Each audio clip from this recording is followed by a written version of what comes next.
Las 1001 noches, parte 8. Pero cuando llegó la 161ª noche, ella dijo: el secreto que se me ha confiado. Al contrario, si mis palabras han podido convenceros, no hay sacrificio al cual no esté dispuesto para haceros grato, pues emplearé todos los medios que pueda para proporcionaros la satisfacción que deseáis. Y hasta os ofrezco mi casa para que recibáis en ella, oh mi señor, a la hermosa Shamsen-Nahar. Cuando el joven joyero hubo dicho estas palabras, el príncipe Ali sintió tal alegría que notó que las fuerzas le reanimaban el alma, e incorporándose besó al joyero, y le dijo: Alá te ha enviado, oh Amin. Por eso me confío a ti enteramente y solo espero mi salvación de tus manos. Volvió a repetirle las gracias, y se despidió de él llorando de alegría. Entonces el joyero se retiró con la joven, la condujo a su casa,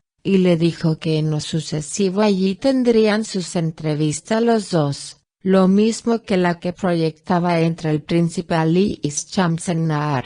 Y la joven, después de haber aprendido el camino de la casa, no quiso diferir por más tiempo el enterar a su ama de lo ocurrido. Prometió, pues, al joyero volver al día siguiente con la contestación de Shamsen-Nahar. Y efectivamente, al otro día llegó a casa de Amin, y le dijo: Oh Amin, mi señora ha llegado al límite de la alegría al saber lo bien dispuesto que estás en nuestro favor, y me encarga que venga en tu busca para llevarte a sus aposentos de palacio, donde quiere darte personalmente las gracias por tu espontánea generosidad, y por tu interés hacia unas personas cuyos designios nada te obligaba a proteger. El joyero, al oír estas palabras, en vez de demostrar prisa por satisfacer el deseo de la favorita, se sintió sobrecogido de un gran temblor, se puso muy pálido, y acabó por decir a la joven: Oh hermana mía, ya veo que ni Shamsen-Nahar ni tú habéis pensado bien el paso que me pedís. Olvidáis que soy un hombre del vulgo, y que carezco de la amistad que poseía Balazan con los eunucos de palacio. Yo no conozco para nada las costumbres de esas gentes. ¿Cómo he de atreverme a marchar a palacio, cuando me asombraba el oír los relatos de las visitas de Balazan? Me falta valor para desafiar ese peligro. Pero puedes decirle a tu ama que mi casa es el sitio más a propósito para las entrevistas, y que si se digna venir, podremos conversar a gusto, sin riesgo alguno. Pero como la joven instase para que la siguiera, y hasta le había decidido a levantarse, le sobrecogió de pronto tal temblor que se le doblaban las piernas. Y entonces la esclava tuvo que ayudarle para que se sentase de nuevo, y le dio a beber un vaso de agua fresca a fin de que se tranquilizase. Y cuando vio que era imprudente insistir, la esclava dijo: Tienes razón. Mucho mejor es, en interés de todos, decidir a Shamsen-Nahar a que venga aquí. Voy a intentarlo, y seguramente la traeré. Aguárdanos sin moverte para nada. Y como lo había previsto, en cuanto la confidente manifestó a la favorita la imposibilidad en que se encontraba el joyero de ir a palacio, Shamsen-Nahar se levantó, y envolviéndose en su gran velo de seda, siguió a su esclava, olvidando la debilidad que hasta entonces lo había paralizado en los almohadones. La confidente fue la primera que entró en la casa para enterarse de si su señora se expondría a que la viesen los esclavos o gente extraña, y preguntó a Amin: ¿Habrás echado fuera a los criados? Y él contestó: Vivo solo aquí, con una negra vieja que me arregla la casa. Ella dijo: De todos modos, hay que evitar que entre aquí ahora. Y ella misma fue cerrando todas las puertas, y corrió después a buscar a la favorita. Shamsen-Nahar entró, y a su paso las salas y corredores se llenaban milagrosamente con el perfume de sus vestidos. Y sin decir palabra ni mirar en derredor, fue a sentarse en el diván, y se apoyó en los cojines que el joven joyero se apresuraba a colocar detrás de ella. Y así permaneció inmóvil, durante un buen rato, muy débil y sin poder apenas respirar. Por fin, cuando hubo descansado de aquella larga caminata, pudo levantarse el velillo y despojarse del manto. Y el joven joyero, deslumbrado, creyó que el mismo sol había entrado en su casa. Shamsen-Nahar le miró un instante y le preguntó al oído a la esclava: ¿Este es el joven de quien me has hablado? Y cuando la esclava le contestó afirmativamente, la favorita dirigió un expresivo saludo al joyero. Y este contestó: Loado sea Alá, plegue a Alá guardarte y conservarte como el perfume en el oro. Ella le preguntó: ¿Eres casado o soltero? Él contestó: Por Alá, soltero, oh mi señora, y no tengo padre, ni madre, ni pariente alguno. De modo que no tendré más ocupación que consagrarme a servirte, y tus menores deseos los pondré sobre mi cabeza y sobre mis ojos. En este momento de su narración, Scheherazade vio aparecer la mañana, y se calló discretamente. Y cuando llegó la 162ª noche, ella dijo: y tus menores deseos los pondré sobre mi cabeza y sobre mis ojos. Sabe,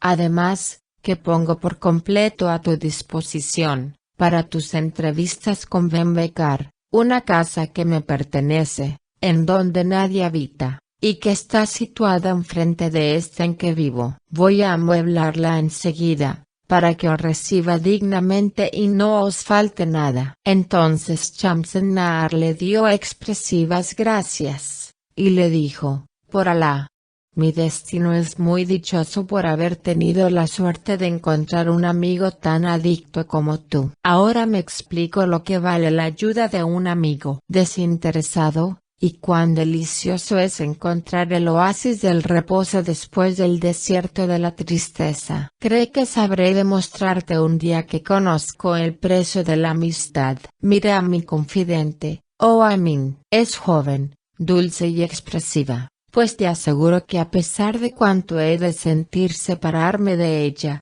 te la regalaré para que te haga pasar noches de luz y días de frescura. Y Amin miró a la joven, y le pareció que era muy agradable, en efecto, y que, además de ojos perfectamente hermosos, tenía unas nalgas absolutamente maravillosas. Shamsen-Nahar prosiguió: tengo en ella una seguridad ilimitada. No temas confiarle cuanto te diga el príncipe Alí, y quiérala, porque tiene cualidades que refrescan el corazón. Y Shamsen-Nahar, dichas estas cosas al joyero, se retiró seguida de su confidente, que se despidió de su nuevo amigo con una sonrisa. Cuando se hubieron alejado, el joyero Amin corrió a su tienda y sacó todos los jarrones, todas las copas cinceladas y todas las tazas de plata, y las llevó a la casa donde habían de verse los amantes. Después visitó a sus conocidos, y a unos les pidió prestadas alfombras, a otros almohadones de seda y a otros vajillas y bandejas, y de esta suerte acabó por amueblar magníficamente la casa. Después de ordenarlo todo, y cuando se hubo sentado un momento para contemplarlo,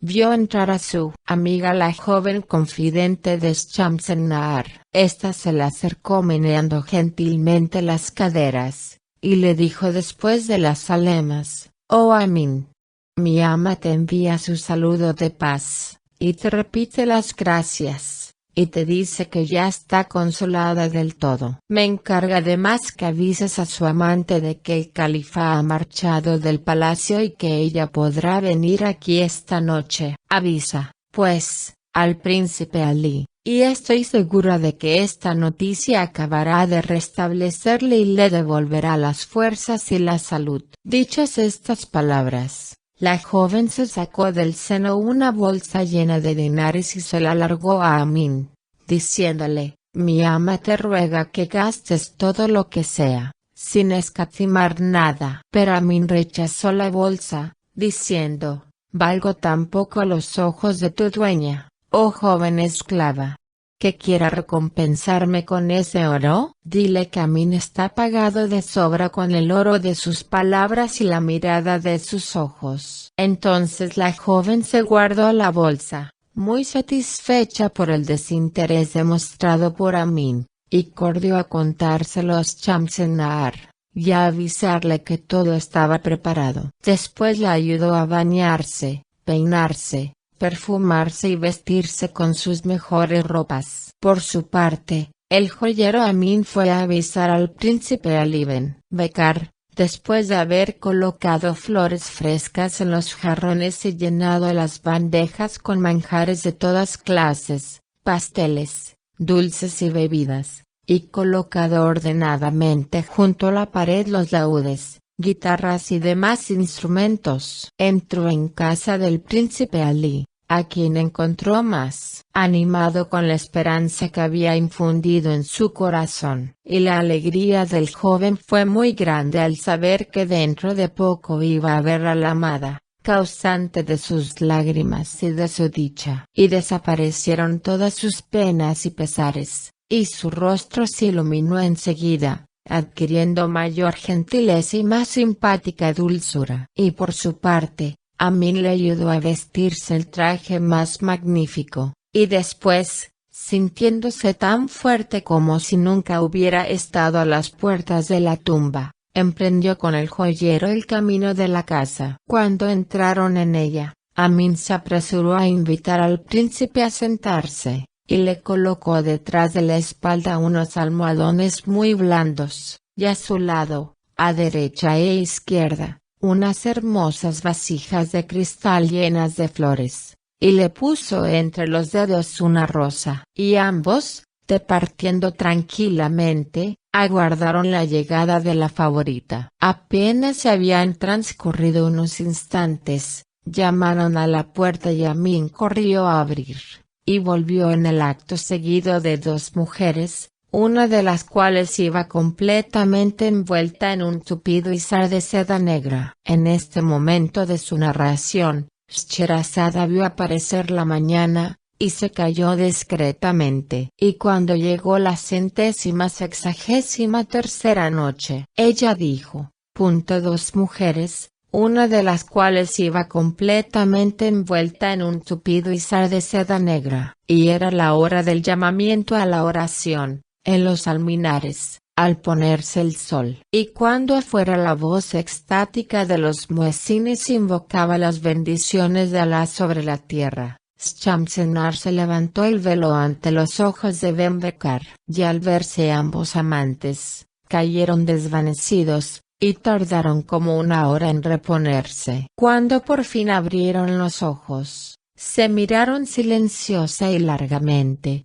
sin llegar a poder expresar de otro modo su pasión. Y cuando tuvieron bastante dominio de sí mismos para poder hablar, se dijeron palabras tan dulces, que la esclava y el joven Amin no pudieron menos de llorar en su rincón. Pero no tardó el joyero en suponer que era hora de servir a sus huéspedes, y ayudado por la esclava se apresuró a llevarles en primer lugar los perfumes agradables, que los prepararon para probar las viandas, las frutas y las bebidas, que eran abundantes y de primera calidad. Después Amin les echó agua en las manos, y les alargó las toallas de flecos de seda. Y entonces, completamente repuestos de su emoción, pudieron empezar a disfrutar realmente de la dicha de verse reunidos. Y Shamsenahar dijo a la esclava, dame ese laúd, para que cante la pasión inmensa que grita dentro de mi alma. Y la confidente le presentó el laúd,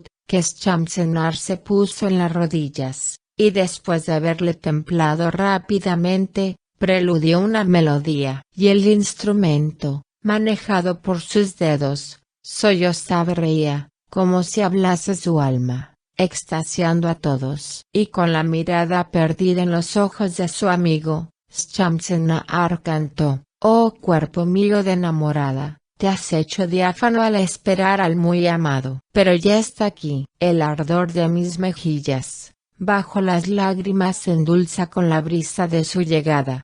Oh noche bendita al lado de mi amigo, das a mi corazón más dulzura que todas las noches de mi destino. Oh noche que aguardaba. Mi muy amado me enlaza con su brazo derecho y yo con el izquierdo le envuelvo alegre. Le envuelvo, y con mis labios aspiro el vino de su boca, mientras sus labios me vacían por completo. Así me apodero de la colmena y de toda la miel. Cuando oyeron este canto, sintieron los tres un goce tan grande, que gritaron desde el fondo de su pecho: Ya Leil, Ya Salam. Estas son las palabras deliciosas. Después el joyero Amin, suponiendo que su presencia ya no era necesaria, y en el colmo del placer al ver a los dos amantes uno en brazos del otro, se decidió a dejarlos solos en la casa para no exponerse a molestarlos, y se retiró discretamente. Emprendió el camino de su casa, y con el ánimo completamente tranquilo se acostó pensando en la felicidad de sus amigos y durmió hasta por la mañana. Pero al despertar se vio delante de él a su esclava negra,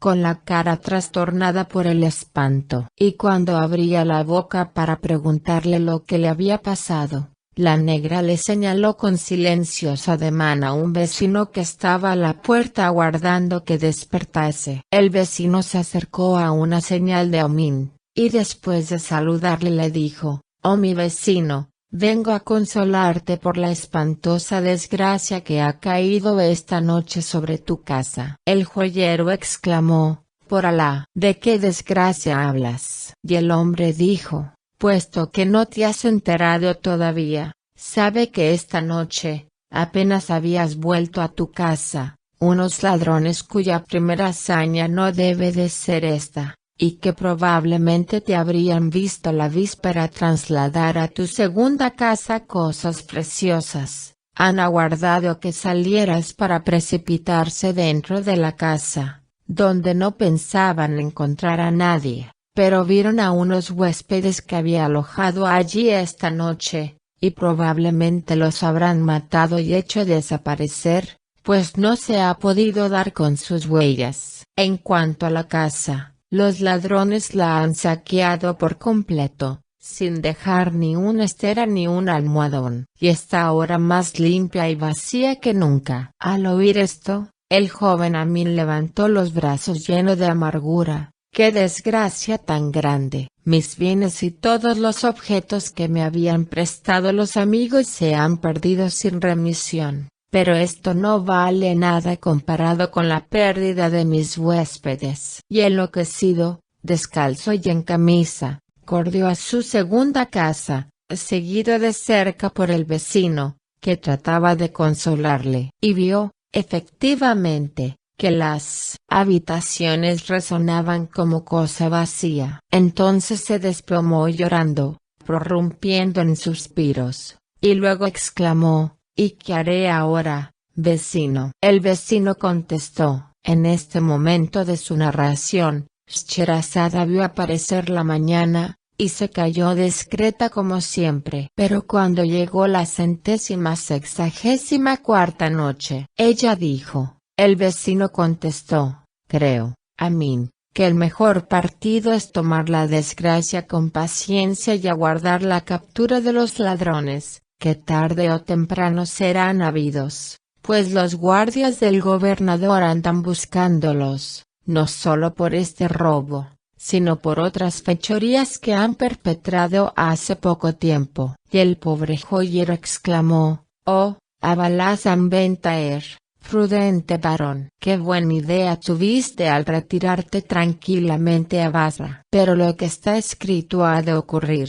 Yamin volvió a emprender tristemente el camino de su casa, en medio del gentío que había averiguado toda la historia, y se compadecía de él al verle pasar. Y al llegar a la puerta de su casa, el joyero Amin vio en el vestíbulo a un hombre que no conocía, y le aguardaba. Y el hombre, al verle, se levantó y le deseó la paz, y Amin le devolvió el saludo. Entonces el hombre dijo: «Tengo que decirte algunas palabras secretas, que solo debemos oír los dos. Yamin quiso llevarle a su aposento, pero el hombre le dijo: vale más que estemos completamente solos, con que vámonos a tu segunda casa. Yamin, pasmado, le preguntó: pero, ¿cómo es que no te conozco, y tú me conoces a mí, y sabes que tengo dos casas? El desconocido se sonrió y dijo: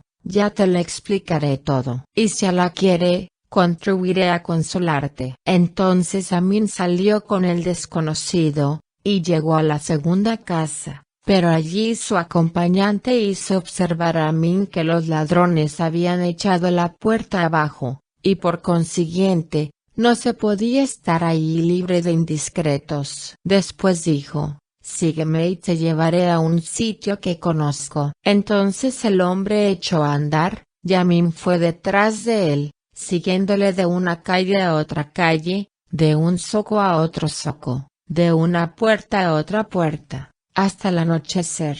Entonces, como hubieran llegado hasta el Tigris, el hombre desconocido dijo: indudablemente estaremos más seguros en la otra orilla. Y enseguida se les acercó un barquero, salido no se sabe de dónde, y antes de que Amin pudiera enterarse, estaba ya con el otro en la barca, y en unos vigorosos golpes de remo se vieron en la orilla opuesta. El desconocido ayudó a Amin a saltar a tierra, cogiéndole de la mano, lo guió a través de unas calles angostas. Y el joyero, muy intranquilo, pensaba: en mi vida he puesto aquí los pies. ¿Qué aventura será esta aventura? Llegaron ante una puerta toda de hierro, y el desconocido, sacando del cinturón una enorme llave enmohecida, la metió en la cerradura, que rechinó terriblemente, y la puerta se abrió. El desconocido entró con el joyero, y después cerró la puerta, y se hundieron por un corredor, que había que recorrer andando a gatas, y al final del corredor encontraron una sala que estaba alumbrada por una sola lámpara colgada en el centro. Y alrededor de aquella lámpara vio a Amin sentados e inmóviles a 10 hombres vestidos de igual manera, y de caras tan parecidas idénticas, que creíase ver un solo rostro repetido 10 veces en espejos. Al verlos, Amin, que estaba ya rendido por lo que había andado desde por la mañana, se sintió completamente desvanecido, y cayó al suelo. Entonces el hombre que lo había traído le roció con un poco de agua, y de tal modo lo reanimó. Después, como ya estaba puesta la mesa, los 10 hombres iguales se dispusieron a comer, no sin haber invitado a Amin a compartir su cena, todos con la misma voz. Y Amin, viendo que los 10 comían de los mismos platos, dijo para sí: si esto estuviera envenenado no lo comerían. Y a pesar de su terror, se acercó y comió hasta saciarse, como hambriento que estaba desde por la mañana. Terminada la comida, la misma voz Unaidecuple le preguntó: ¿nos conoces? Él contestó: no, por Alá. Los 10 dijeron: somos los ladrones que esta noche pasada hemos saqueado tu casa y raptado a tus huéspedes, al joven y a la muchacha que cantaba. Pero desgraciadamente, la criada logró salvarse huyendo por la azotea. Entonces Amin exclamó: por Alá sobre todos vosotros, señores míos, por favor, indicadme el lugar en que se encuentran mis 2 huéspedes, y confortad mi alma atormentada, hombres generosos que habéis saciado mi hambre. Y Alá os deje gozar en paz de cuanto me habéis quitado. Dejadme ver a mis amigos. Entonces los ladrones alargaron el brazo, todos al mismo tiempo hacia una puerta cerrada y dijeron: no temas ya por su suerte. Más seguros están con nosotros que en casa del gobernador. Y tú, por supuesto, lo mismo. Sabe, efectivamente, que no te hemos traído aquí más que para que nos digas la verdad acerca de estos 2 jóvenes, cuyo hermoso aspecto y noble actitud nos han pasmado tanto que no nos hemos atrevido a interrogarlos apenas hemos adivinado con quién teníamos que habérnoslas. Entonces el joyero Amin se tranquilizó mucho, y no pensó más que en granjearse todas las simpatías de los ladrones, y les dijo: «Oh señores míos, bien claro veo ahora que si la compasión y la urbanidad llegaran a desaparecer de la tierra, se encontrarían intactas en vuestra casa. Y no menos claro veo asimismo que cuando se trata con personas tan de fiar y tan generosas como vosotros, el mejor medio y el más seguro para captarse su confianza es no ocultarles nada de la verdad. Escuchad, pues, mi historia y la suya, pues es asombrosa hasta el último límite de todos los asombros». Y el joyero Amin contó a los ladrones toda la historia de Samsenar y Ali Ben Becar, y sus relaciones con ellos, sin olvidar un detalle, desde el principio hasta el fin. Pero no es necesario repetirla. Cuando los ladrones hubieron oído la extraña historia, quedaron en efecto extremadamente asombrados, y exclamaron: «Verdaderamente es un gran honor para nuestra casa albergar en este momento a la bella Shamsen-Nahar y al príncipe Ali Ben Becar. Pero, oh joyero, ¿de veras no te burlas de nosotros? ¿Son realmente ellos?». Yamin exclamó: «Por Alá, oh señores míos.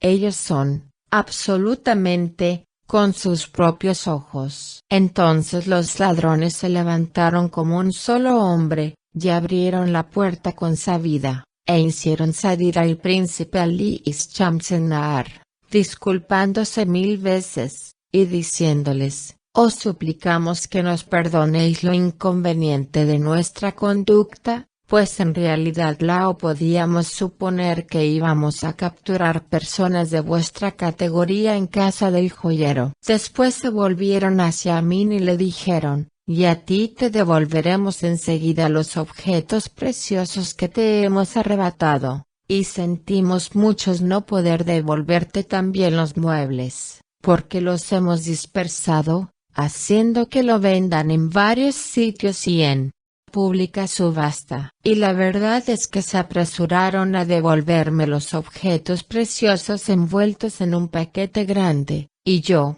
olvidándolo todo, no dejé de darles 1000 gracias por su generosidad. Entonces nos dijeron a los tres: «Ahora ya no queremos teneros más aquí, como no deseéis honrarnos con vuestra presencia entre nosotros». Y enseguida se pusieron a nuestra disposición, haciéndonos prometer únicamente no delatarlos y olvidar los desagradables ratos pasados. Nos llevaron, pues, a la orilla del río, y todavía no pensábamos en comunicarnos nuestras inquietudes, pues el temor aún nos tenía sin aliento, y nos inclinábamos a creer que todos aquellos sucesos ocurrían en sueños. Después, con grandes señales de respeto, los 10 nos ayudaron a meternos en su barca, y se pusieron todos a remar con tal vigor, que en un abrir y cerrar de ojos llegamos a la otra orilla. Pero apenas habíamos desembarcado,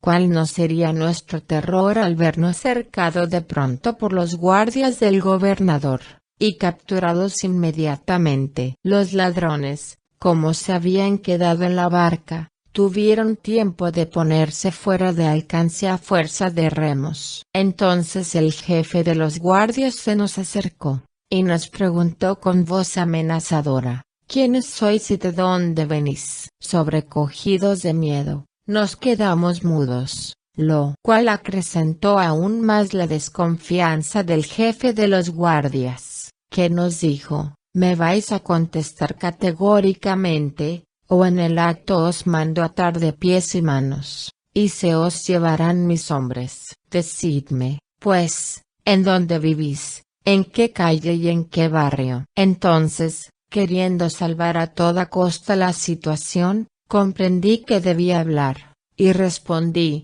«Oh señor, somos músicos, y esta mujer es cantora de oficio. Esta noche estábamos en una fiesta que reclamaba nuestro concurso en la casa de esas personas que nos han traído hasta aquí. Pero no podemos deciros el nombre de esas personas, pues en nuestro oficio no solemos enterarnos de tales pormenores, y nos basta solo con que nos paguen bien. Pero el jefe de los guardias me miró severamente, y me dijo: no tenéis mucha traza de cantantes, y me parecéis muy aterrados e inquietos para ser personas que acaban de salir de una fiesta. Y vuestra compañera, con tan buenas alhajas, tampoco tiene trazas de almea. Hola, guardias, coged a esta gente y llevadla enseguida a la cárcel. Al oír estas palabras, Shamsenar se decidió a intervenir personalmente, y acercándose al jefe de los guardias, le llamó aparte y le dijo al oído algunas palabras,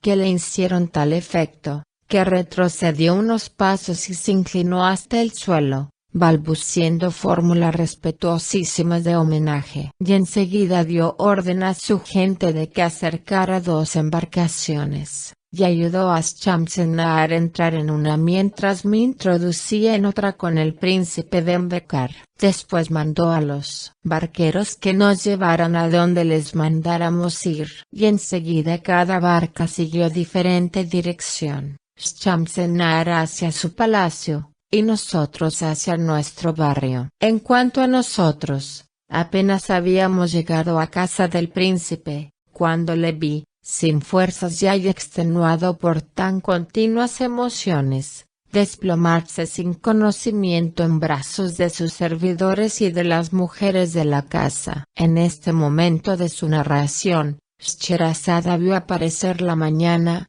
y se calló discretamente. Pero cuando llegó la 165ª noche, ella dijo, sin conocimiento en brazos de sus servidores y de las mujeres de la casa, porque, según me dio a entender por el camino, después de lo que había pasado, perdía toda esperanza de tener otra entrevista con su amiga Shamsenar. Entonces, mientras las mujeres y los servidores se ocupaban en hacer volver al príncipe de su desmayo, su familia se figuró que yo debía de ser el causante de todas aquellas desgracias que no entendían, y quiso obligarme a darle toda clase de pormenores. Pero yo me guardé muy bien de explicarles nada, y les dije: buena gente, lo que le ocurre al príncipe es tan extraordinario, que él es el único que os lo puede contar. Y afortunadamente para mí, el príncipe recobró el conocimiento en aquel instante, y sus parientes ya no se atrevieron a insistir en el interrogatorio delante de él. Y yo, temiendo nuevas preguntas, y ya algo tranquilo respecto al estado de Ben-Becar, cogí mi paquete y me fui a toda prisa hacia mi casa. Al llegar encontré a la negra que daba gritos agudísimos y desesperados y se abofeteaba, y todos los vecinos la rodeaban para consolarla de mi perdición, que se creía segura. Así es que al verme, la esclava se echó corriendo a mis pies, y quiso también someterme a un nuevo interrogatorio. Pero yo puse término a todo esto diciéndole que por lo pronto no tenía más que ganas de dormir, y me dejé caer, extenuado, en los colchones, y poniendo la cara en la almohada dormí hasta el otro día. Entonces la negra se me acercó y me hizo preguntas, y yo le dije: dame un buen tazón lleno. Me lo trajo. Me lo bebí de un sorbo, y como la negra insistía, le dije: ha sucedido lo que ha sucedido. Entonces se fue, y yo me volví a dormir, y aquella vez no me desperté hasta pasados 2 días y 2 noches. Y cuando pude incorporarme, me dije: la verdad es que tengo que ir a tomar un baño al hammam. Y fui enseguida, aunque seguía muy preocupado con la situación de Ben-Becar y Shamsenar, de quienes nadie me había traído noticias. Fui pues, al hammam, en donde tomé mi baño, y me dirigí enseguida hacia mi tienda, y cuando sacaba la llave del bolsillo para abrir la puerta, Una mano me tocó en el hombro, y una voz me dijo, Yamin. Entonces me volví, y conocí a mi joven amiga, la confidente de Shamsen-Nahar. Pero en vez de alegrarme al verla, sentí un miedo atroz de que me vieran los vecinos en conversación con ella, pues todos sabían que era la confidente de la favorita. Me apresuré a meterme la llave en el bolsillo,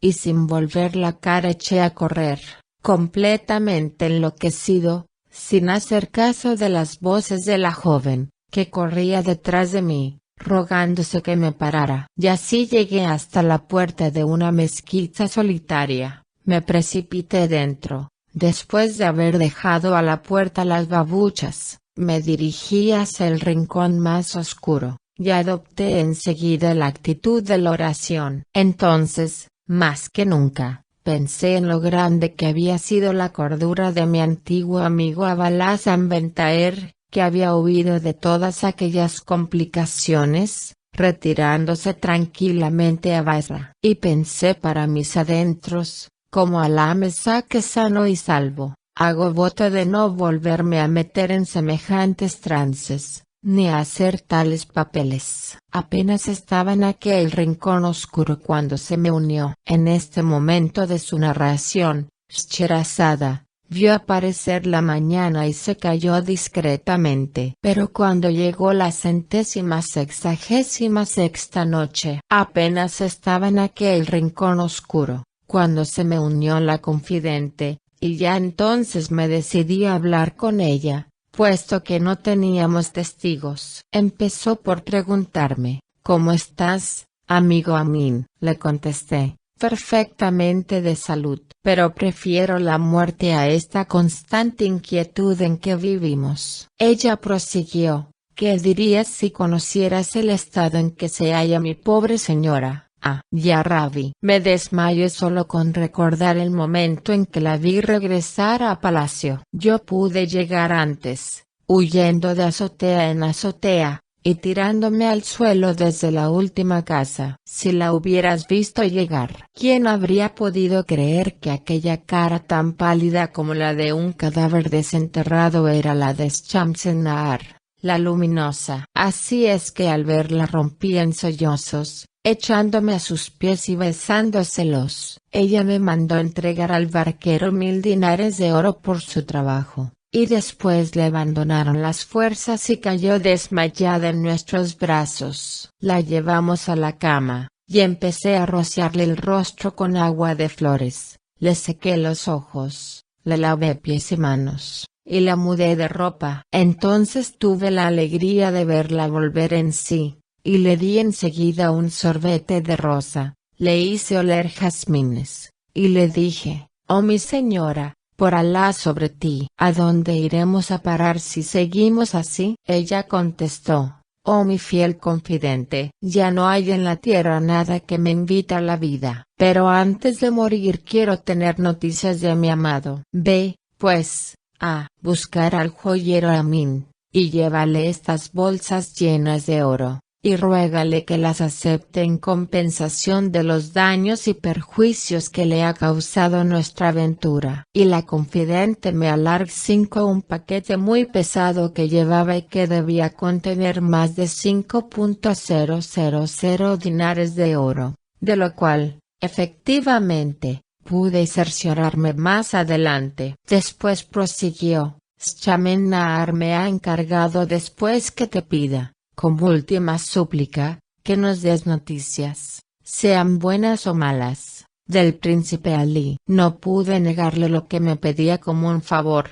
y a pesar de mi firme resolución de no meterme más en aquella aventura peligrosa, dije que aquella noche en mi casa le facilitaría noticias sobre el príncipe. Y después de rogar a la joven que fuese a mi tienda para dejar el paquete, salí de la mezquita y me dirigí a casa del príncipe Ali Ben Becar. Y allí me enteré de que todos, mujeres y servidores, me estaban aguardando hacía 3 días, y no sabían cómo hacer para tranquilizar al príncipe Ali, que me reclamaba sin cesar, exhalando hondos suspiros, y le encontré con los ojos casi apagados, y con más aspecto de muerto que de vivo. Entonces me acerqué a él con lágrimas en los ojos, y le estreché contra mi pecho. En este momento de su narración, Scheherazade vio aparecer la mañana, y se calló discretamente. Y cuando llegó la 167ª noche, ella dijo,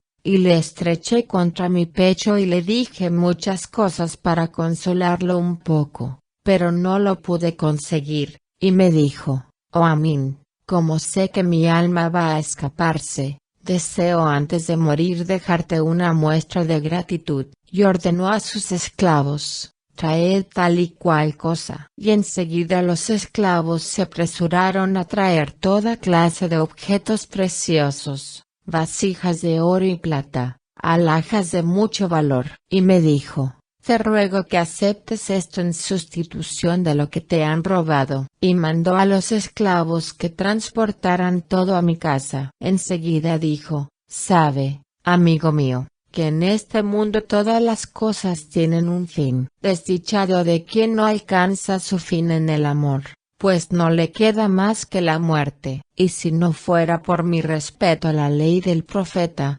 sea con él la paz, ya habría yo apresurado el momento de esa muerte, que comprendo que se aproxima. Si supieras los sufrimientos que se ocultan bajo de mis costillas. No creo que haya hombre que haya sufrido tantos dolores como los que llenan mi corazón. Entonces le dije que la confidente me aguardaba en casa para saber noticias suyas, enviada con tal objeto por Shamsen-Nahar, y fui en busca de la joven para contarle la desesperación del príncipe, y que presentía su fin, y dejaría la tierra sin más pesar que el de verse separado de su amada. A los pocos momentos de llegar a mi casa vi entrar a la confidente llena de emoción y de trastorno, y de sus ojos brotaban abundantes lágrimas. Y yo, cada vez más alarmado, le pregunté, por Alá, ¿qué pasa ahora? ¿Puede haber algo peor que lo que nos ha ocurrido? Ella me contestó temblando, ya nos ha caído encima lo que tanto temíamos, estamos perdidos sin remedio,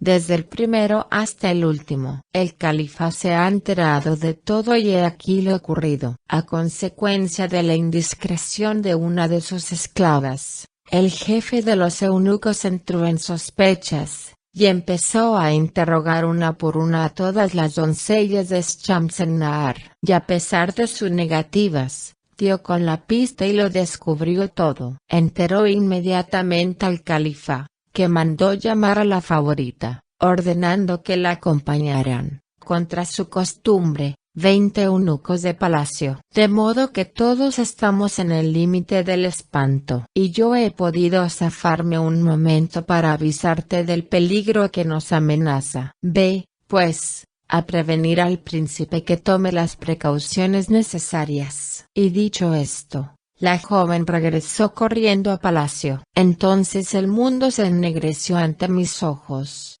y exclamé, no hay poder ni hay fuerza más que en Alá el Altísimo y Omnipotente. ¿Qué otra cosa podía decir frente al destino? Resolví volver a la casa del príncipe, aunque hacía pocos momentos que lo había dejado, y sin darle tiempo a pedirme ninguna explicación, le grité, oh Alí, no tienes más remedio que seguirme, o te espera la muerte más ignominiosa. El califa lo sabe todo. Ya a estas horas habrá ordenado prenderte. Alejémonos, sin perder un momento, y traspongamos las fronteras de nuestro país, fuera del alcance de quienes te buscan. Y enseguida, en nombre del príncipe, mandé a los esclavos que cargaran 3 camellos con los objetos más valiosos y con víveres suficientes para el camino. Ayudé al príncipe a montar con otro camello, en el cual también monté yo detrás de él. Y en cuanto el príncipe se despidió de su madre nos pusimos en camino,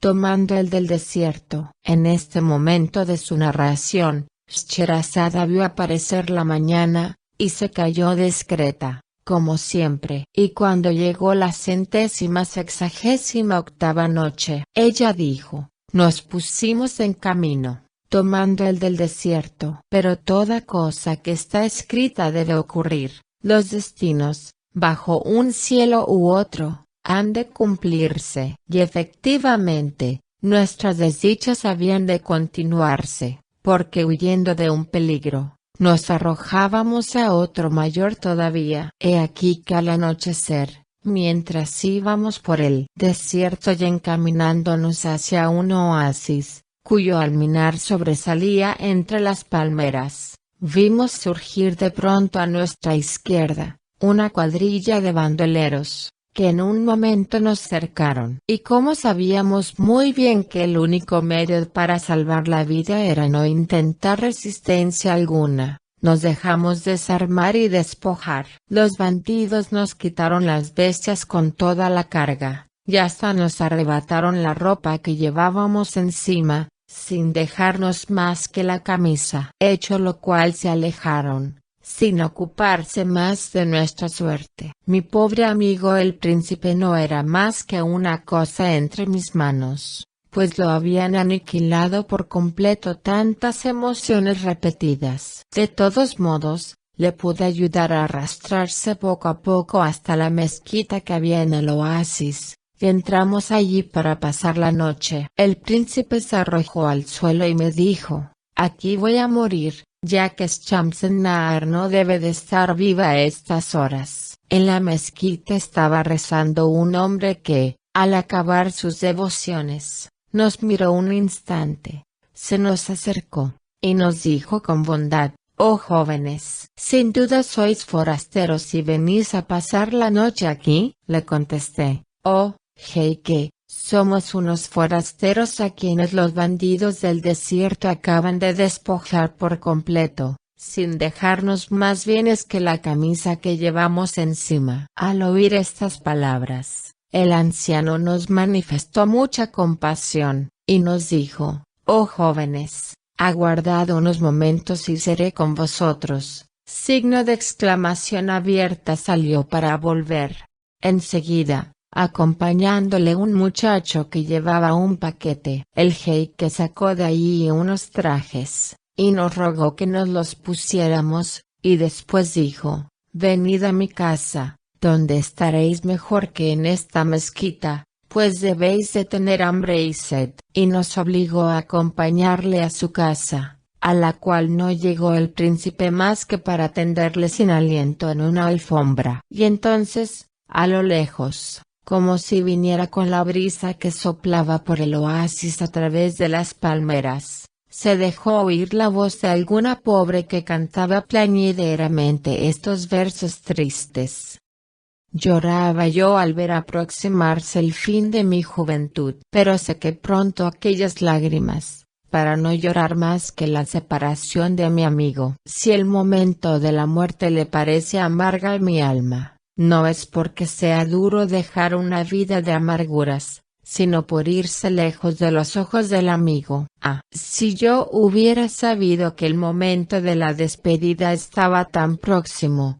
y que me vería privada para siempre de mi amigo, me habría llevado, como provisión para el camino, algo del contacto de sus ojos adorados». Apenas Ali Ben Becar había empezado a oír aquel canto, levantó la cabeza y se puso a escuchar como fuera de sí. Y cuando la voz se extinguió le vimos volver a caer de pronto exhalando un hondo suspiro. Había expirado. En este momento de la narración, Scheherazade vio aparecer la mañana y se calló discretamente. Pero cuando llegó la 169ª noche, ella dijo: «Le vimos volver a caer de pronto exhalando un hondo suspiro». Había expirado. Al ver aquello, el anciano y yo rompimos a llorar, y nos pasamos así toda la noche, y le conté entre lágrimas esta triste historia. Y al llegar la mañana le confié el cadáver hasta que la familia,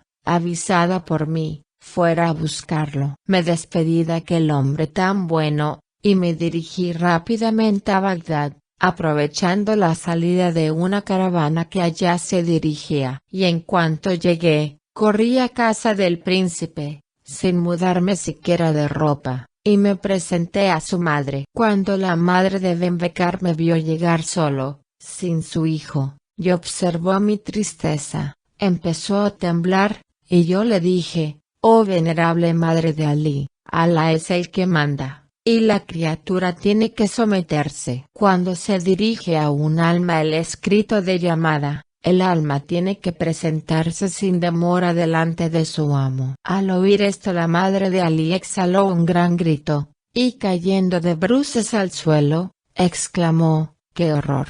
¿Habrá muerto mi hijo?». Yo bajé los ojos sin poder pronunciar una palabra, y vi como la pobre madre, ahogada por los sollozos, se desmayaba. Y me puse a llorar todas las lágrimas de mi corazón, mientras las mujeres llenaban la casa con sus lamentos. Cuando por fin pudo oírme la madre de Ali, le conté los pormenores de la muerte, y le dije: «Reconozca Alá lo grande de tus méritos, oh madre de Ali, y te remunere con sus beneficios y su misericordia». Entonces ella me preguntó: «¿Pero no ha dejado ningún encargo para que me lo transmitieras?». Yo contesté: «Me dijo que si moría era su mayor deseo que lo transportaran a Bagdad». La madre del príncipe volvió a romper en llanto, desgarrándose los vestidos, y dijo que inmediatamente iría con una caravana para recoger el cadáver de su hijo. Y dejándola entregada a sus preparativos de marcha, regresé a mi domicilio,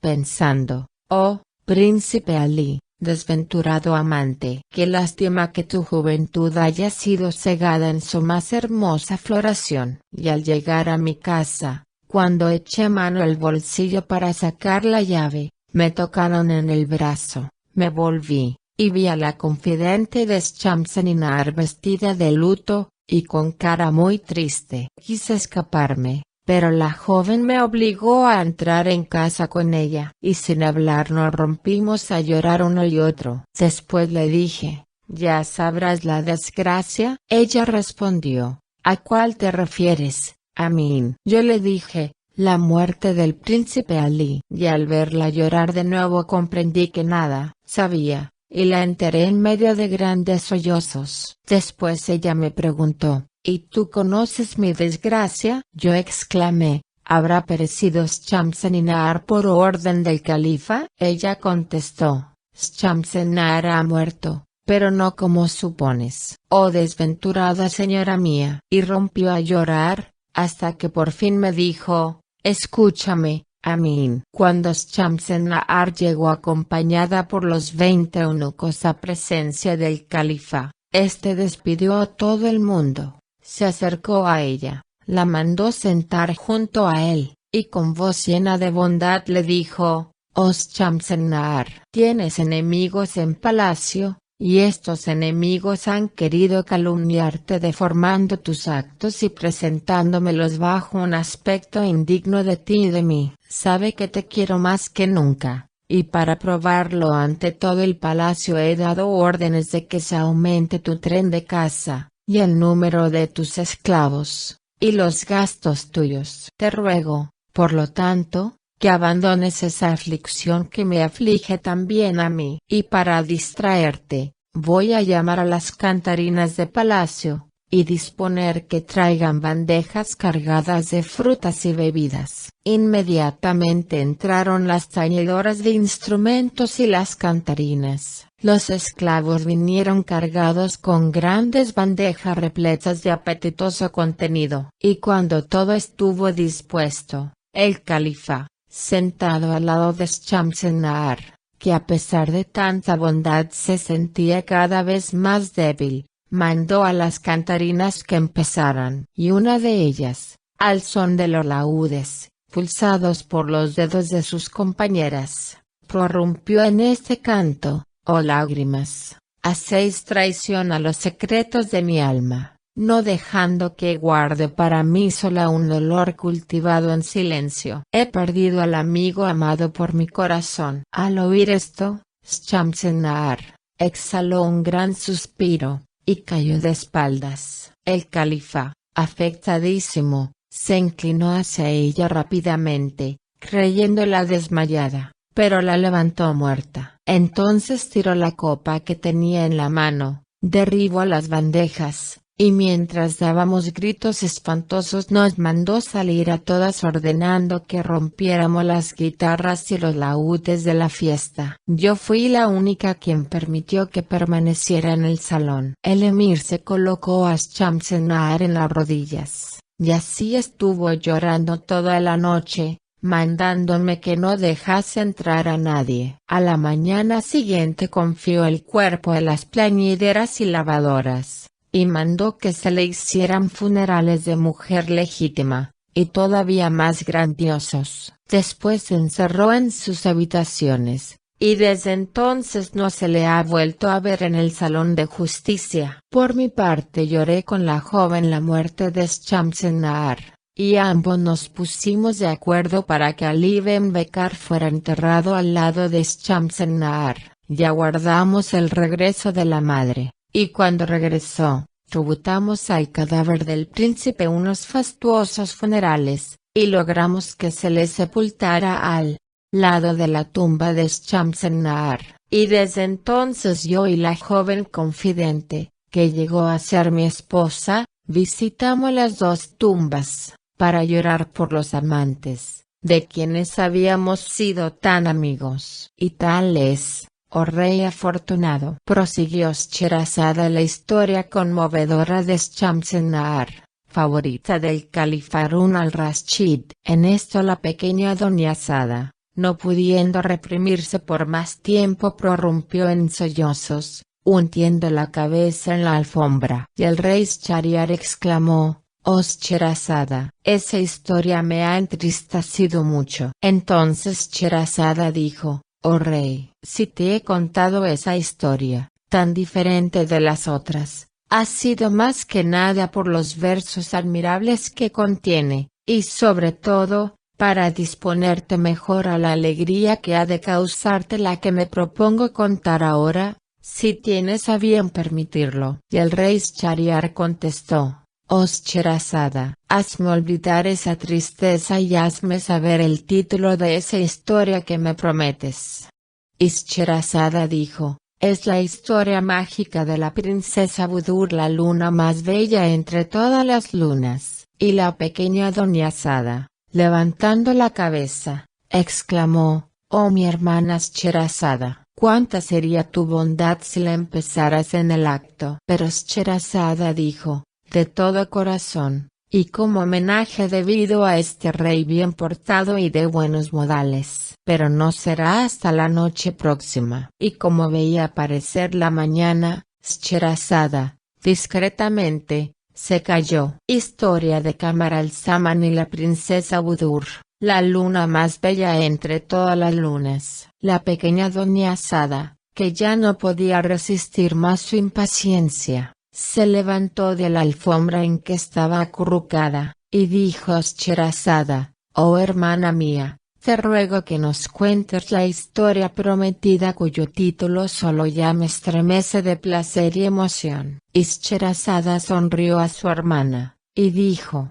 «Aguardo para empezar, la venia del rey». Entonces el rey Schahriar, que aquella noche se había dado prisa a hacer su cosa con Scheherazada, por el mucho ardor con que deseaba tal historia, dijo: «Oh Scheherazada, cuando quieras puedes empezar la historia mágica que, según tu promesa, me ha de gustar tanto». Y al punto Scheherazada contó la siguiente historia: «He llegado a saber, oh rey afortunado, que hubo durante la antigüedad del tiempo, en el país de Khaledán, un rey llamado Shahramán, dueño de poderosos ejércitos y de riquezas considerables. Pero este rey, aunque era extremadamente dichoso y tenía 70 favoritas, sin contar sus 4 mujeres legítimas, sufría en el alma por su esterilidad en cuanto a descendencia, pues había llegado a avanzada edad, y sus huesos y su médula empezaban a adelgazar. Y Alá no le dotaba de un hijo que pudiera sucederle en el trono del reino. Un día se decidió a poner al gran visir al corriente de sus penas ocultas, y habiéndole mandado llamar, le dijo: oh mi visir, ya no sé a qué atribuir esta esterilidad que me hace padecer enormemente. Y el gran visir reflexionó durante una hora, al cabo de la cual levantó la cabeza, y dijo al rey: oh rey, verdaderamente es esta una cuestión muy delicada, y solo la puede resolver Alá Todopoderoso. Créeme que, después de haber reflexionado bien, no doy más que con una solución. Y el rey le preguntó: ¿y cuál es? El visir contestó: He aquí. Esta noche, antes de entrar en el harem, cuida de cumplir escrupulosamente los deberes ordenados por el rito. Haz tus abluciones con fervor y somete por medio de la oración tu voluntad a la de Alá el bienhechor, y de esa manera, tu unión con una esposa escogida será fertilizada por la bendición. Al oír estas palabras de su visir, el rey exclamó: oh visir de prudente palabra, acabas de indicarme un remedio admirable. Y dio expresivas gracias al visir por el consejo, y le regaló un ropón de honor. Llegada ya la noche, entró en el departamento de las mujeres, no sin haber cumplido minuciosamente los deberes del rito, y eligió a la más joven de sus mujeres, a la que tenía las caderas más suntuosas, que era una virgen de raza, y se introdujo en ella aquella noche, y la fecundó en el mismo instante y hora. Y al cabo de 9 meses, día por día, parió la joven un varón, en medio de festejos, y al son de flautas, pífanos y címbalos. Y el niño que acababa de nacer resultó tan hermoso, y tan semejante era a una luna, que su padre, maravillado, le puso por nombre Kamar al-Zaman. Y en verdad que aquel niño era la más bella de las cosas creadas. Hubo de comprobarse especialmente cuando llegó a la adolescencia, y la belleza esparció sobre sus 15 años todas las flores que encantan la vista de los humanos. Con la edad, sus perfecciones habían llegado a su límite, sus ojos se habían hecho más mágicos que los de los ángeles Harut y Marut, sus miradas más seductoras que las de Tagut, y sus mejillas más agradables que las anémonas. En cuanto a su cintura, se había hecho más flexible que la caña de bambú y más fina que una hebra de seda. Pero en cuanto a sus nalgas, eran tan pesadas que podían tomarse por una montaña de arena en movimiento, y los ruiseñores se ponían a cantar al verlas. Así, nada tenía de extraño que su cintura delicadísima se quejara a veces del peso enorme que la seguía, y que a veces, cansada del peso, se enojase con las nalgas. A todo esto, conservaba tanta frescura como las rosas, y era tan delicioso como la brisa de la tarde. Y precisamente los poetas de su época trataron de expresar de un modo cadencioso la belleza que les pasmaba, y le cantaron en versos numerosos como los siguientes entre otros 1000. Cuando los humanos le ven, exclaman: mis ojos pueden leer estas palabras que la belleza ha trazado sobre su frente. Afirmo que es el único hermoso. Cornadinas son sus labios al sonreír, su saliva es miel derretida, sus dientes un collar de perlas, sus cabellos se enroscan junto a sus sienes en rizos negros, como los escorpiones que muerden el corazón de los enamorados. De una recortadura de sus uñas se hizo el cuarto de la luna. Pero su grupa fastuosa que tiembla, los hoyuelos de sus nalgas y la flexibilidad de su cintura, superan ya toda expresión. Mucho quería el rey Shahramán a su hijo, hasta tal punto, que no podía separarse de él un momento, y como tenía que disipar con exceso sus cualidades y su hermosura, deseaba en extremo no morirse sin verle casado,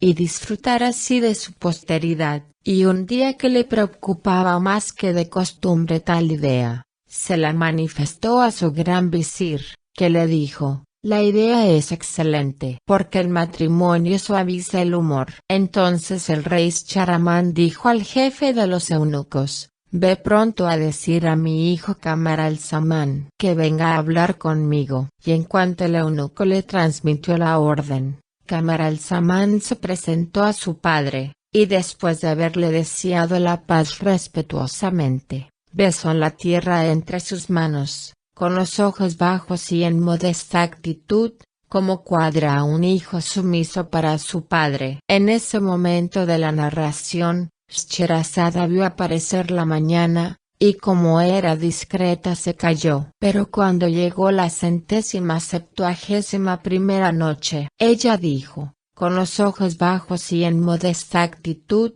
como cuadra a un hijo sumiso para su padre. Entonces el rey Schahramán le dijo, oh hijo mío Camaralzaman, mucho desearía no morirme sin verte casado, para alegrarme contigo y ensancharme el corazón con tu boda. Al oír estas palabras de su padre, Camaralzaman cambió de color, y contestó con voz alterada, sabe oh padre, que en realidad no siento inclinación alguna al matrimonio, y mi alma no tiene afecto a las mujeres, pues además de la aversión instintiva que les tengo, he leído en los libros de los sabios tantos ejemplos de sus maldades y perfidias, que llegué a preferir la muerte a su proximidad. Y por otra parte, oh padre mío, escúchalo, que a tal respecto dicen nuestros más estimados poetas, desdichado aquel a quien el destino dota de una mujer. Está perdido, aunque para encerrarse edifique 1000 fortalezas de piedras unidas con garfios de acero. Como cañas las sacudirían los ardides de esas criaturas. Ah, desgraciado de ese hombre. La perfidia posee ojos hermosos, alargados con col negro, y bellas trenzas abundantes, pero le hará pasar por la garganta tantos pesares, que le cortarán la respiración. Otro dice, me interrogáis acerca de esas criaturas que llamáis mujeres. Sabéis que estoy versado en el conocimiento de sus fechorías, y gastado por toda la experiencia que he adquirido. ¿Qué os diré, oh jóvenes? Huid de ellas. Ya veis que mi cabeza ha encanecido. Ya podéis adivinar cuáles fueron los resultados de su amor. Y ha dicho otro, hasta la virgen que se llama Nueva, no es más que un cadáver que ni los buitres querrían. De noche crees poseerla, porque ha cuchicheado junto a ti mimosamente secretos que no lo son. ¡Qué error! Mañana pertenecerán otros sus muslos y sus partes mejor guardadas. Créeme, oh amigo mío, que es una posada abierta para todo el que llega. Penetra en ella si quieres, pero al día siguiente sal y vete sin volver la cabeza. Deja para otros el sitio que a su vez habrán de abandonar, si conocen la cordura. De modo, oh padre, que aunque haya de apenarte mucho, no vacilaré en suicidarme si me quieres obligar a que me case. Cuando el rey Schahramán oyó estas palabras de su hijo, quedó en extremo confuso y afligido, y la luz se convirtió en tinieblas ante sus ojos. Pero como quería excesivamente a su hijo, y deseaba no ocasionarle penas, se contentó con decirle, Camaralzaman, no he de insistir sobre un asunto que, por lo que veo, no te agrada. Pero todavía eres joven, tienes tiempo para reflexionar, así como para pensar en la alegría que me produciría verte casado y con hijos. Y aquel día no volvió a hablarle del asunto, sino que le mimó y le hizo buenos regalos, y procedió del mismo modo con él durante un año. Pero pasado el año, le mandó llamar como la primera vez, y le dijo, ¿recuerdas, Camaralzaman, mi ruego, y has reflexionado sobre lo que te pedí, sobre la felicidad que me causaría que te casaras? Entonces Camaralzaman se prosternó delante del rey, su padre, y le dijo, oh, padre mío, ¿cómo olvidar tus consejos, ni dejar de obedecerte, cuando el mismo Alá me ordena el respeto y la sumisión? Pero por lo que afecta al matrimonio, he reflexionado todo este tiempo, y estoy más resuelto que nunca no contraerlo, y más que nunca los libros antiguos y modernos me enseñan a evitar las mujeres a toda costa, pues son taimadas, necias y repugnantes. Líbreme Alá de ellas,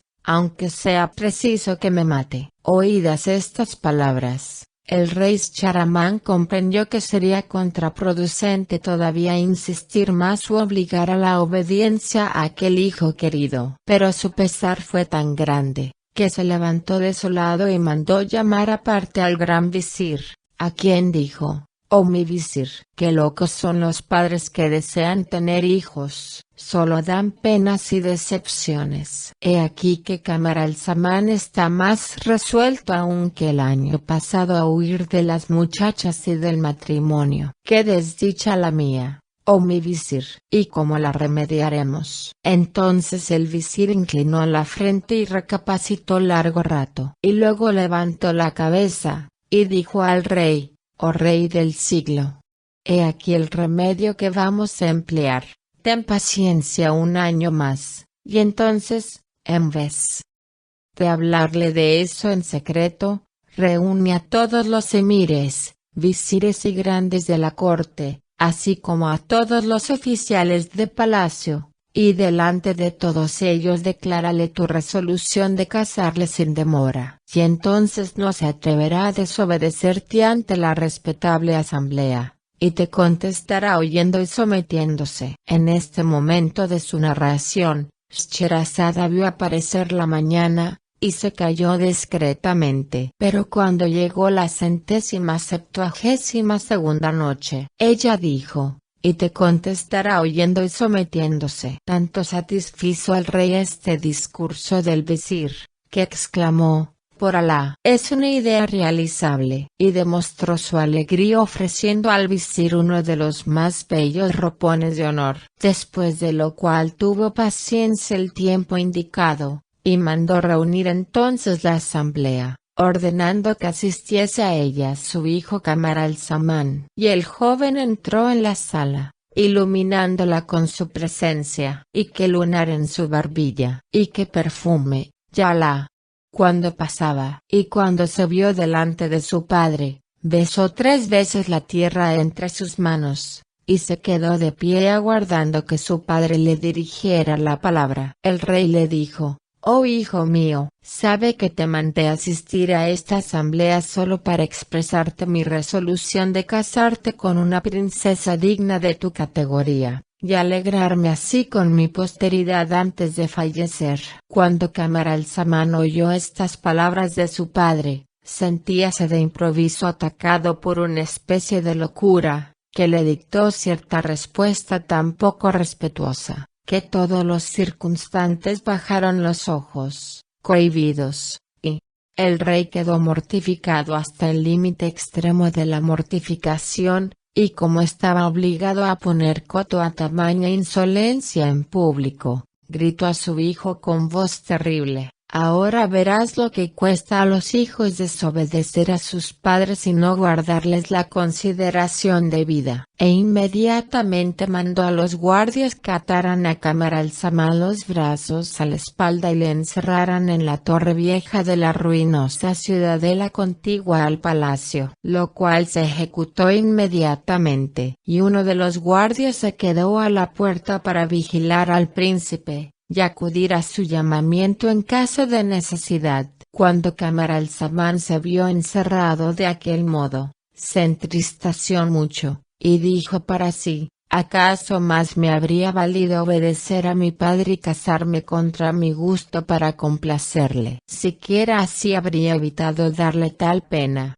y que me encerraran en esta especie de calabozo, en lo más alto de esta torre vieja». «Ah, malditas mujeres, hasta de mi infortunio sois la principal causa». Esto en cuanto a Kamar al-Zaman. Pero con respecto a Shahramán, se retiró a sus aposentos, y al pensar que su hijo, al cual quería tanto, estaba en aquel momento solo, triste y encerrado, y quizá desesperado, empezó a lamentarse y a llorar, porque su cariño al hijo era grandísimo, y le hacía olvidar la insolencia de que en público había se hecho reo. Y se enfureció mucho contra el visir, que fue quien le instigó a reunir la asamblea, por lo que le mandó llamar y le dijo: «Tú eres el mayor culpable. A no ser por tu malhadado consejo, no me habría visto obligado a ser riguroso con mi hijo. Vamos, habla. ¿Qué tienes que contestarme? Y dime cómo nos conduciremos en lo sucesivo, porque yo no puedo acostumbrarme a la idea del castigo que a estas horas está sufriendo todavía mi hijo,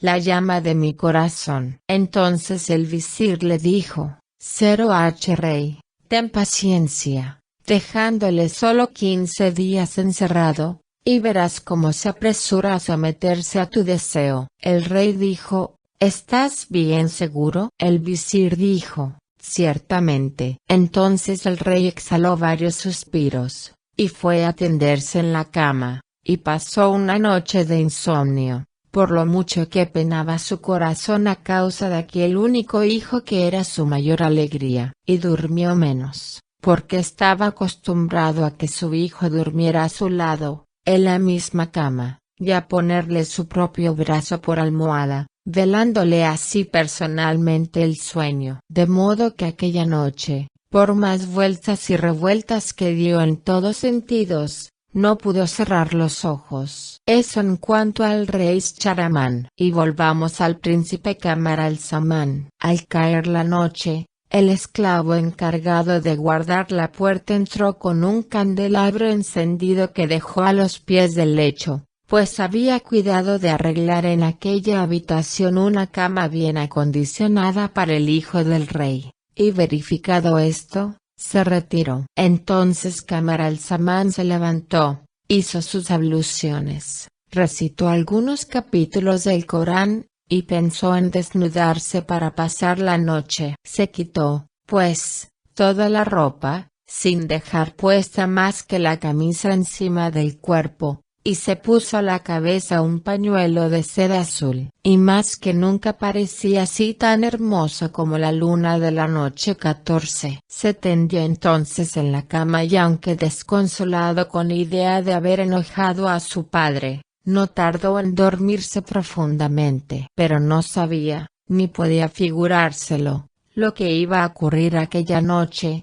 en aquella torre vieja, frecuentada por los genios del aire y de la tierra. En efecto, en este punto de su narración, Scheherazade vio aparecer la mañana, y se calló discretamente. Cuando llegó la 176ª noche, ella dijo: «En efecto, la torre en que se había encerrado a Camaralzaman estaba abandonada de muchos años atrás, y databa del tiempo de los antiguos romanos, y al pie de la torre había un pozo, también antiquísimo y de construcción romana, ya que el pozo era precisamente el que servía de habitación a una efrita joven, llamada Maimuna. La efrita Maimuna, de la posteridad de Eblis, era hija del poderoso efrit Omriat, jefe principal de los genios subterráneos. Maimuna era una efrita muy agradable, creyente, sumisa,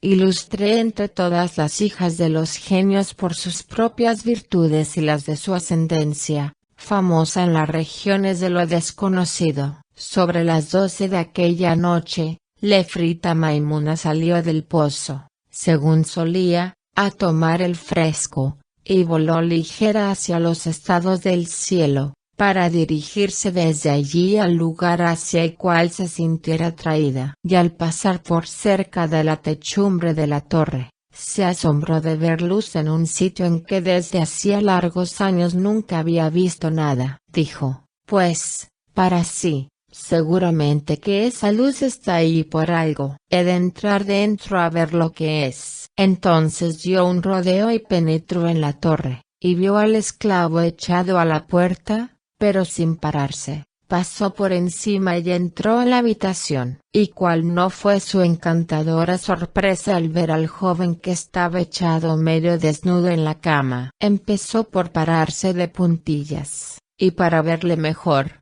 se acercó sigilosamente. Después de haberse bajado las alas, que la molestaban un tanto en aquella habitación tan angosta, y levantó por completo la colcha que tapaba la cara del joven, y la dejó estupefacta su hermosura. Así estuvo sin respirar una hora, por temor a despertarle antes de haber podido admirar a su gusto todas las delicadezas que le formaban, el color delicado de sus mejillas, la tibieza de sus párpados de pestañas llenas de sombra pálida y larguísima, la curva adorable de sus cejas, todo ello, incluso el olor embriagador de su piel y los reflejos dulces de su cuerpo, hubieron de emocionar a la gentil Maimuna, que en toda su vida de excursiones a través de la tierra habitable, nunca había visto semejante belleza. Ciertamente, bien se le podían aplicar estos versos del poeta.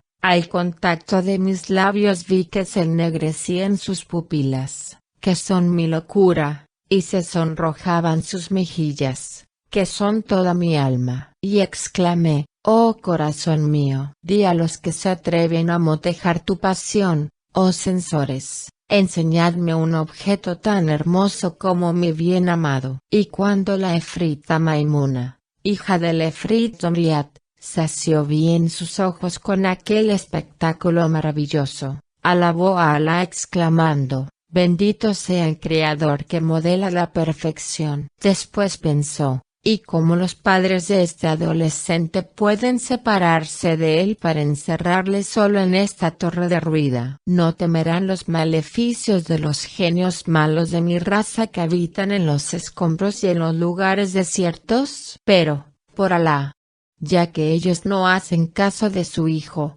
juro otorgarle mi protección y defenderle contra todo efrit que, atraído por sus encantos, quiere abusar de él. Después se inclinó sobre Camaralzaman, y le besó en los labios con gran delicadeza, y en los párpados, y en ambas mejillas, volviendo a taparle con la colcha, sin despertarle, y abrió las alas, volando por la alta ventana hacia el cielo. Pero al llegar a la región media para tomar el fresco, y cuando se cernía tranquilamente, pensando en el joven dormido, de pronto, y nada lejos, oyó un ruido de precipitado batir de alas que la hizo volverse hacia aquella parte, y vio que el autor del ruido era el efrit Danasht, genio de mala especie, uno de los rebeldes que no acatan ni reconocen la supremacía de Soleiman ben Daud. Y este Danasht era hijo de Shamurasht, el más rápido de los genios en las carreras aéreas. Cuando Maimuna vio al mal Danasht, temió que el bribón vislumbrase la claridad de la torre y perpetrase allí cualquier fechoría, por lo que se arrojó sobre él con un ímpetu semejante al del gavilán, e iba a alcanzarle y agredirle, cuando Danasht le hizo seña de que se rendía a discreción, y le dijo temblando de miedo, oh poderosa Maimuna, hija del rey de los genios, te conjuro por el nombre augusto y por el talismán sagrado del sello de Soleiman, a que no uses de tu poder para hacerme daño, y por mi parte te prometo no hacer nada reprensible. Entonces Maimuna dijo a Danasht, hijo de Shamurasht, así sea. Me avengo a perdonarte, pero apresúrate a decirme de dónde vienes a estas horas, qué haces ahí y a dónde piensas ir. Y sobre todo, sé verídico en tus palabras, oh Danasht.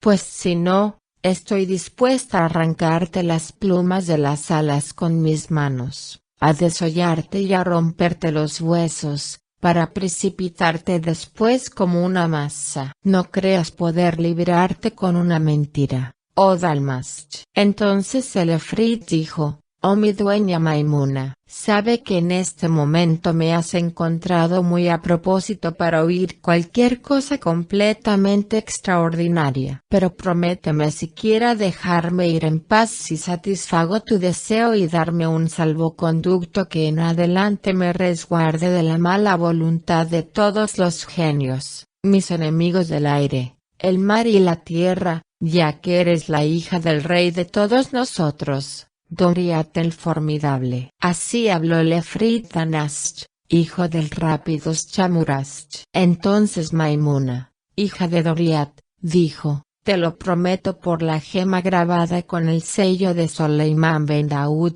sobre entrambos la oración y la paz. Pero habla, por fin, pues presiento que tu aventura es muy extraña. Entonces el Efrit Danasht cortó la carrera, giró sobre sí mismo, y fue a colocarse al lado de Maimuna. Después contó del modo siguiente su aventura: sabe, oh gloriosa Maimuna, que vengo en este momento del fondo de un interior lejano, de los extremos de la China, país en que reina el gran Gayur, señor del Budur y del Kusur, en donde se yerguen en derredor numerosas torres y se encuentran su corte, sus mujeres con sus adornos y sus guardias en las encrucijadas y en todo el contorno. Y allí han visto mis ojos la cosa más hermosa de todos mis viajes y mis giras, su hija única, el Set Budur. Y como le es imposible a mi lengua, aun exponiéndose a criar pelo, el pintarse la belleza de esa princesa, me contentaré con enumerarte sencillamente sus cualidades de un modo aproximado. Escucha, pues, oh Maimuna. Te hablaré de su cabellera, luego te describiré su rostro, luego sus mejillas, luego sus labios, su saliva, su lengua, su garganta, sus pechos, su vientre, sus caderas, sus nalgas, su centro, sus muslos, y por fin sus pies. Oh Maimuna. Bismillah. Oh su cabellera, señora mía, es tan oscura, que resulta más negra que la separación de los amigos. Y cuando se reparte en 3 trenzas, que descienden hasta sus pies, creo ver 3 noches y a un tiempo. Y su rostro es tan blanco como el día en que se encuentran los amigos. Si lo miro en el momento de brillar la luna llena, veo 2 lunas a la vez. Sus mejillas están formadas por una anémona dividida en 2 corolas. Sus pómulos parecen la misma púrpura de los vinos, y su nariz es más recta y más fina que una hoja de acero escogido. Sus labios son ágata coloreada y coral, su lengua, cuando la mueve segrega la elocuencia, y su saliva es más deseable que el zumo de las uvas. Apaga la sed más abrasadora. Tal es su boca. Pero su seno, bendito sea el Creador, es una seducción viviente. Sostiene 2 pechos gemelos del marfil más puro, redondos, y que caben en los 5 dedos de la mano. Su vientre tiene hoyuelos llenos de sombra y colocados con tanta armonía como los caracteres árabes en el sello de un escriba copto de Egipto. Y este vientre da nacimiento a una cintura elástica y ala y formada. Pero ¿y sus nalgas? Sus nalgas, me estremezco, son una masa tan pesada, que obligan a su ama a sentarse cuando se levanta y a levantarse cuando se acuesta. Verdaderamente, oh dueña mía, no puedo darte idea de ellas más que recurriendo a estos versos del poeta. Tiene un trasero enorme y fastuoso, que necesitaría una cintura menos frágil que aquella de que está suspendido. Es, para ella y para mí, origen de torturas incesantes y de alboroto, pues a ella la obliga a sentarse cuando se levanta, y a mí, cuando pienso en él, me pone el zip siempre erguido. Tal es su trasero, y de él se desprenden 2 muslos gloriosos, de mármol blanco, sólidos, unidos en lo alto por una corona. Después vienen las piernas y los pies gentiles, y tan pequeños, que me asombra cómo pueden sostener tantos pesos superpuestos. En cuanto a su centro, oh Maimuna, a decir verdad, desespero de poder hablarte de él como corresponde, pues es definitivo y absoluto. Por ahora solo esto mi lengua puede revelarte, ni siquiera por ademanes me sería posible hacerte apreciar todas sus suntuosidades. Y así es, poco más o menos, oh Maimuna. La adolescente princesa el Set Budur, hija del rey Gayur. En este punto de su relato, Scheherazada vio aparecer la mañana, y como era discreta, aplazó la continuación para el siguiente día. Y cuando llegó la 179ª noche, ella dijo, y así es, poco más o menos, la adolescente princesa Budur, hija del rey Gayur. Pero también he de decirte, oh Maimuna, que el rey Gayur amaba en extremo a su hija el Set Budur, cuyas perfecciones acabo de enumerarte sencillamente, y la quería con afecto tan vivo, que su placer era ingeniarse para darle cada día una distracción nueva. Pero como pasado cierto tiempo ya se les agotaron toda clase de diversiones, pensó en darle goces diferentes, construyendo para ella palacios maravillosos. Empezó la serie por la edificación de 7, cada cual de estilo distinto y de diversa materia preciosa. Así,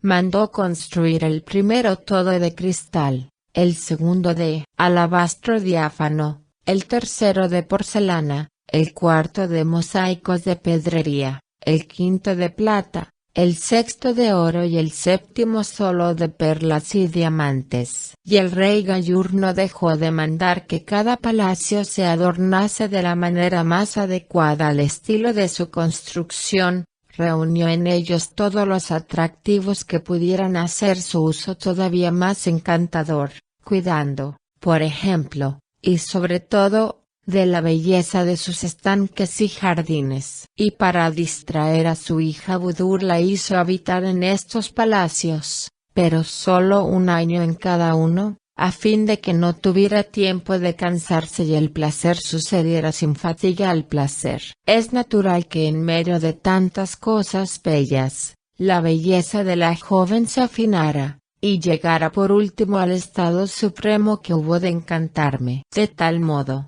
que no te pasmarás, oh Maimuna, si te digo que todos los reyes vecinos a los estados del rey Gayur deseaban ardientemente casarse con la joven de fastuoso trasero. Pero he de apresurarme, no obstante, a tranquilizarte respecto a su virginidad, pues hasta ahora rechazó con horror las proposiciones que su padre le transmitiera, y contentóse con responderle cada vez: soy mi propia reina y mi única dueña. ¿Cómo he de soportar que un hombre roce un cuerpo que tolera apenas el contacto de la seda? Y el rey Gayur, que habría preferido la muerte a contrariar a Budur, no encontraba nada que replicar, y se veía forzado a no atender a las peticiones de los reyes vecinos suyos y de los príncipes que con tal fin iban a su reino desde los países más remotos. Y un día que un rey joven,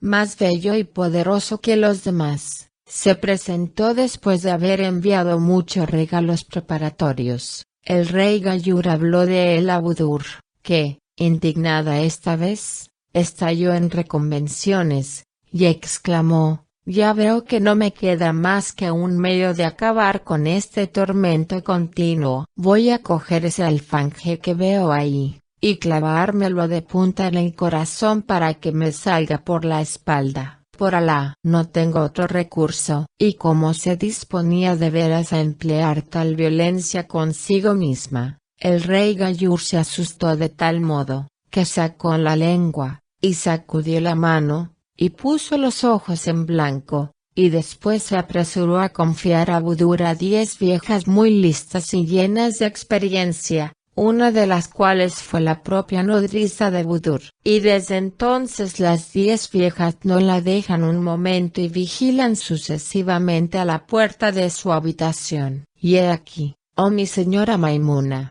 el estado actual de las cosas. Y yo no ceso, ciertamente, de ir todas las noches a contemplar la belleza de la princesa y a ensancharme los sentidos viendo sus esplendores. Y puedes creer que no me faltan tentaciones de cabalgarla y deleitarme con su trasero, pero pienso que sería una lástima tentar, a disgusto de la propietaria, contra una suntuosidad tan bien guardada. Sin embargo, oh Maimuna, disfruto algo de ella durante su sueño, la beso, por ejemplo, entre los dos ojos, suavemente, aunque me dan ganas muy grandes de hacerlo con fuerza, pero desconfío de mí mismo, sabiendo que no podré contentarme si empiezo, y prefiero abstenerme del todo por temor de estropear a la joven. Te conjuro, pues, oh Maimuna, a que vengas conmigo a ver a mi amiga Budur,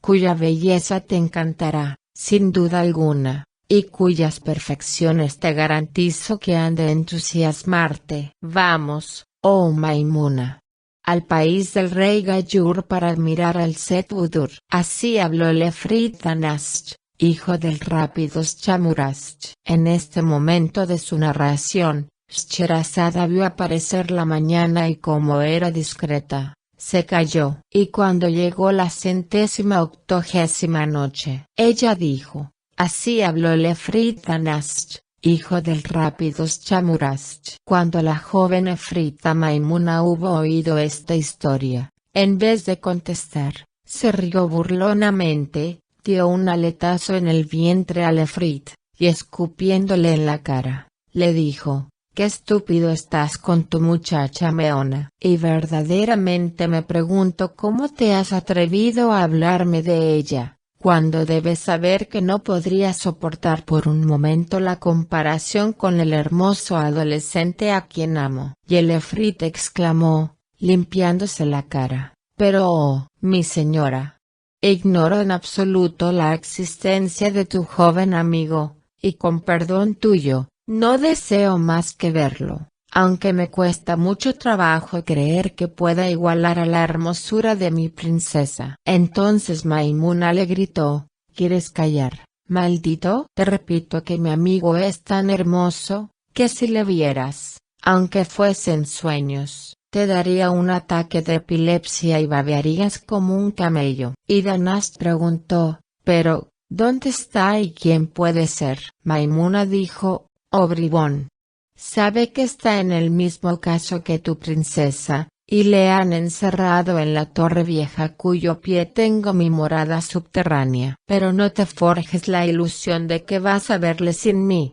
pues ya conozco tus torpezas, y no te confiaría ni siquiera la custodia del culo de un santón. No obstante, me avengo a consentir en enseñártelo, para saber tu parecer, advirtiéndote que como tengas la audacia de mentir, hablando contra la realidad de lo que vas a ver, te arranco los ojos y te convierto en el más mísero de los genios. Además, me pagarás una buena apuesta si mi amigo resulta más bello que tu princesa, y para ser justa, me comprometo a pagar yo en el caso contrario». Y Danasht exclamó, «Acepto la condición. Ven, pues, conmigo a ver el Set Budur al país de su padre el rey Gayur». Pero Maimuna dijo, «Acabaremos más pronto yendo a la torre, que está ahí a nuestros pies, para empezar por juzgar la hermosura de mi amigo, y luego compararemos». Entonces Danasht respondió,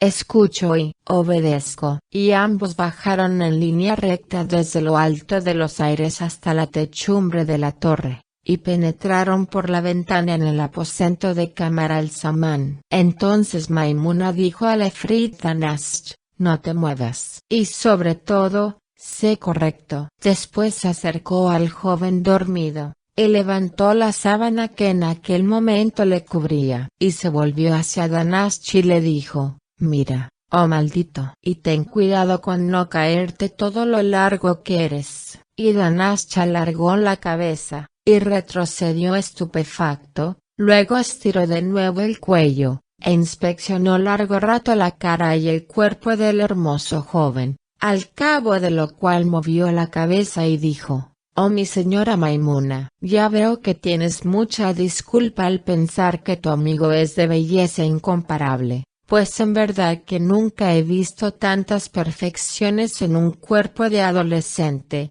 y eso que sabes que conozco a los más bellos de los hijos de los hombres. Pero, oh Maimuna, el molde que le fabricó no se ha roto sin producir antes una muestra femenil, que es precisamente la princesa Budur. Al oír estas palabras, Maimuna se lanzó sobre Danaschi y le dio un aletazo en la cabeza, que le rompió un cuerno, y le gritó: «Oh tú, el más vil de los genios, ve inmediatamente al palacio de Set Budur, en ese país del rey Gayur, y trae a la princesa desde allá hasta aquí, pues no quiero molestarme en acompañarte a casa de esa chiquilla. En cuanto la hayas traído, la acostaremos al lado de mi joven amigo, y compararemos con nuestros propios ojos. Y vuelve pronto, Danaschi, o te despedazo el cuerpo y te echo como pasto a las hienas y a los cuervos». Entonces el efrit Danaschi recogió el cuerno del suelo y se marchó con aire lamentable, rascándose el trasero. Después atravesó el espacio como una saeta,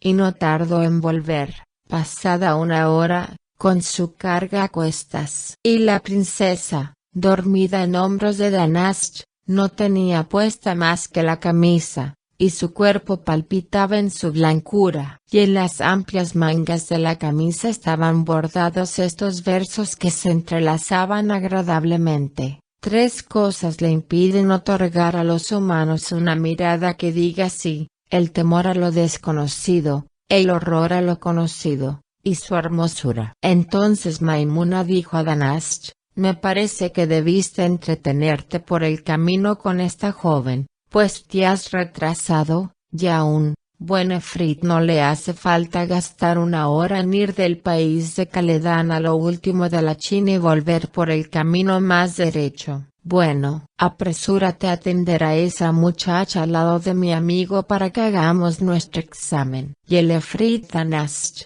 con infinitas precauciones, colocó suavemente en la cama a la princesa, y le quitó la camisa. Verdaderamente, la princesa era muy bella y tal como la había descrito el efrit Danaschi. Y Maimuna pudo observar que el parecido entre los dos jóvenes era tan perfecto, que se los hubiera tomado por dos gemelos, y solamente diferían en el centro, pero tenían la misma cara de luna, la misma cintura delicada y las mismas nalgas redondas y llenas de opulencia. Y también pudo darse cuenta de que si la joven crecía en el centro de lo que adornaba al adolescente, lo sustituía ventajosamente con dos breves pechos maravillosos que denotaban su sexo suculento. Dijo, pues, a Danaschi: «Veo que se puede vacilar un momento acerca de la preferencia debido a uno u otro de nuestros amigos. Pero hay que ser ciego e insensato como tú, para no reconocer que entre dos jóvenes de igual belleza, siendo uno varón y otra hembra, el varón es superior a la hembra». «¿Qué dices a eso, maldito?». Pero Danaschi contestó: «Por mi parte, sé lo que sé, y veo lo que veo, y el tiempo no me haría creer lo contrario de lo que mis ojos han visto. Pero oh mi señora, si tuvieras empeño en que mintiese, mentiría para darte gusto». Cuando la efrita Maimuna oyó estas palabras, se echó a reír, y comprendiendo que no podría nunca ponerse de acuerdo con el testarudo Danaschi solo por medio de un examen, le dijo: «¿Acaso haya un medio de averiguar cuál de nosotros dos tiene razón? Y es recurrir a nuestra inspiración. El que diga los mejores versos en loor de su preferido, será quien esté en lo cierto. ¿Estás conforme? Cero no eres capaz de esa habilidad, propia solo de los seres delicados». Pero el efrit Danaschi exclamó: «Eso es precisamente, señora mía, lo que quería proponerte. Pues mi padre Chamburas me enseñó las reglas de la construcción poética y el arte de los versos ligeros de ritmo perfecto. Pero sea tuya la prioridad, oh encantadora Maimuna». Entonces Maimuna se acercó a Kamar al-Zaman dormido, e inclinándose hacia sus labios, se los besó suavemente. Después le acarició la frente, y con la mano en su cabellera, dijo, mirándole: «Oh cuerpo claro, al que las ramas han dado su flexibilidad y los jazmines su fragancia. ¿Qué cuerpo de virgen vale lo que tu olor? Ojos en que el diamante puso su luz y la noche sus estrellas, ¿qué ojos de mujer alcanzarán tu fuego? Beso de tu boca, más dulce que la miel aromática. Signo de interrogación abierta. ¿Qué beso femenil lograría tu frescura? Oh, acariciar tu cabellera y estremecerme con toda mi carne sobre tu carne, y luego ver salir las estrellas en tus ojos. Cuando el efrita Nasr oyó estos versos de Maimuna, se extasió hasta el límite del éxtasis, y después se convulsionó hasta el límite de la convulsión, tanto por rendir homenaje al talento de la efrita como para expresar la emoción que le habían causado ritmos tan afinados, pero no tardó en acercarse a su vez a su amiga Budur, para inclinarse hacia sus pechos desnudos y depositar en ellos una caricia, e inspirado por sus encantos, dijo mirándola: los arrayanes de Damasco, oh joven, me exaltan el alma cuando sonríen, pero tu belleza. Las rosas de Bagdad, alimentadas con claror de luna y rocío, me embriagan el alma cuando sonríen, pero tus labios desnudos. Cuando sonríen tus labios desnudos y tu belleza florida, oh amada mía, me vuelven loco. Y desaparece todo lo demás. No bien Maimuna oyó oda tan deliciosa, sorprendióse en gran manera al encontrar. En este momento de su narración, Scheherazada vio aparecer la mañana, y se calló discretamente. Continuará.